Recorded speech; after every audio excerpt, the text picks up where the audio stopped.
What's the stupidest thing someone has said to you with confidence? Story 1. A distant cousin, who has long been a complete dumbass, once told me that whatever direction she is facing is north. It came up when I was on the phone giving someone directions and she was nearby.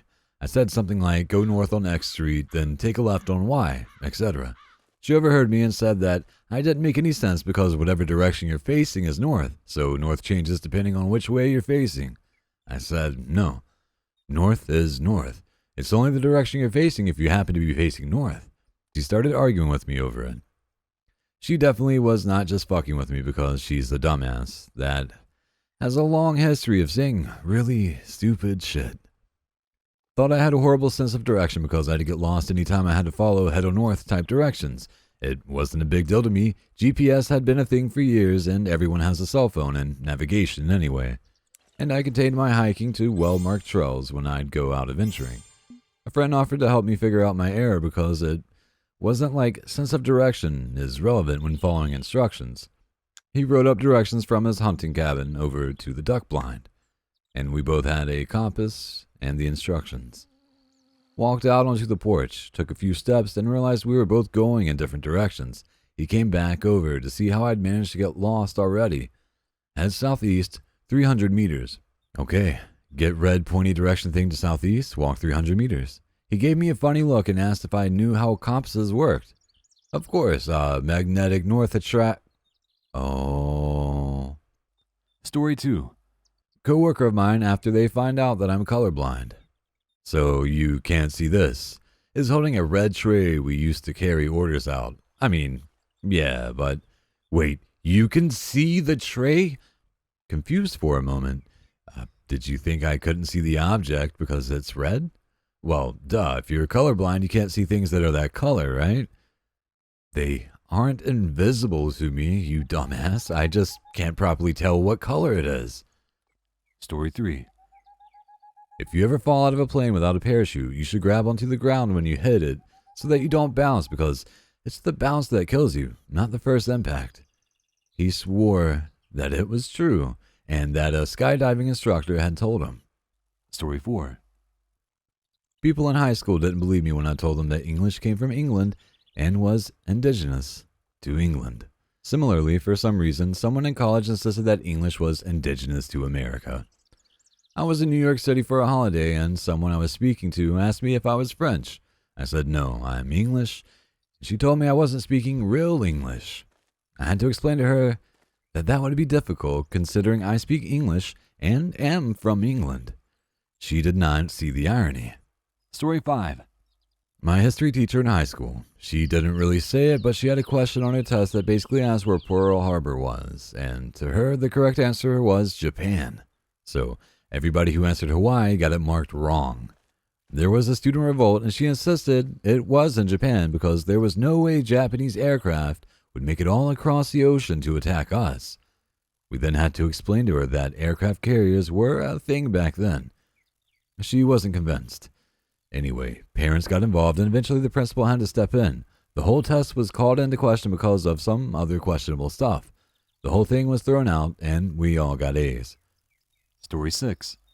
When I went into the nuclear navy, I got the equivalent of a PhD in nuclear engineering in 6 months.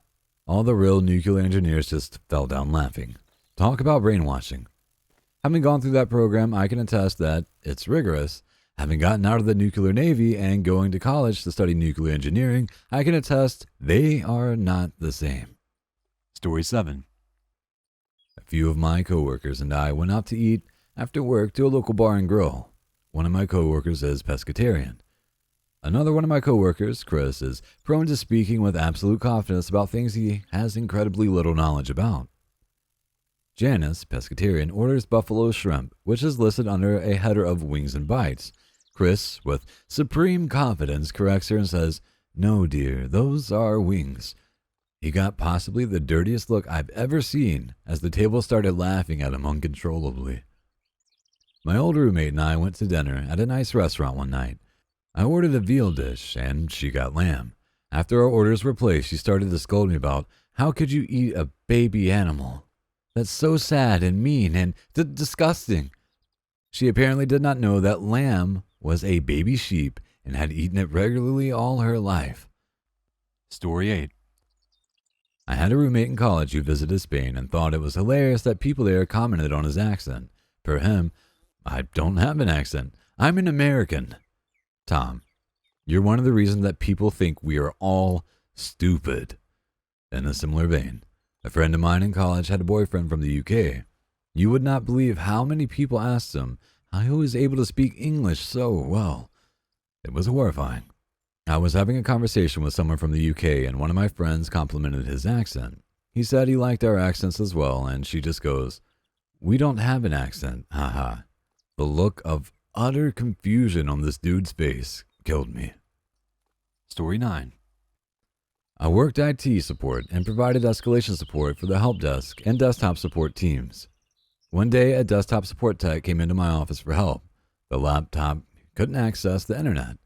He asked her to open up the command prompt and ping with the router IP, and she got request timeouts, a point at which any halfway reasonable tech would stop and say, "Oh, the computer is not on the network."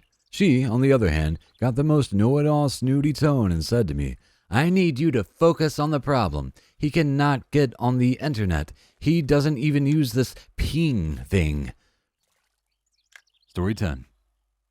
A visiting professor insisted daylight savings time is needed at latitudes closer to the equator instead of farther from the equator. She then claimed that she lived in the USA for a while and she had experienced DST herself. Her reasoning was that New York observes daylight savings time and New York was near the equator. When I pointed out that it snows in New York and it's not close to the equator, she claimed that she had been there and it never snows in New York. We live in India, within the tropics, and we don't observe daylight savings time, but she claims we are far from the equator. She was easily the most arrogant piece of shit I have ever met. She was wrong about so many things, but aggressively yelled what she thought was right. Story 11. My SSGT, while I was on active duty, fairly new to the base, said straight up, "Why are you always trying to learn all the time? Just stop, it's stupid." He didn't like that I asked questions about what the fuck I was doing and why I was doing it. How else was I supposed to know how to do my job? Story 12. Probably not the stupidest. They didn't have planes in World War I, was said while we were playing Battlefield 1 from a high schooler who has seen It's the Great Pumpkin Charlie Brown at least a couple of times. Also, to make this better, this happened on 3 separate occasions. Story 13. My 6th grade science teacher told the class that the moon was bigger than the sun because the moon covered the sun during an eclipse. You shouldn't wear a seatbelt because in the event of a crash, you're better off being thrown out of the car than being trapped in it. Story 14. Space was created by Disney to further the hoax of space/Earth being round. He was dead serious, and he quoted his own brain after much research as his source. I wish I was kidding. Story 15. When you drill a hole, you need to place your hand behind the spot where you're drilling. He said it'll make it easier to drill. I really didn't want to add a hole in my hand. If they don't teach cursive in schools anymore, who will be the next great writer? Story 16. When I was in grade 10 of high school in the U.S., so we were about 15 or 16 years old, a guy in my class argued with me because he was insistent that the penis has a bone, because, and I quote, "Why else would they call it a boner? How can it be 9 a.m. here, Toronto, and 6 a.m. in Vancouver at the same time?" A work colleague years ago. I tried to explain it, but it didn't work.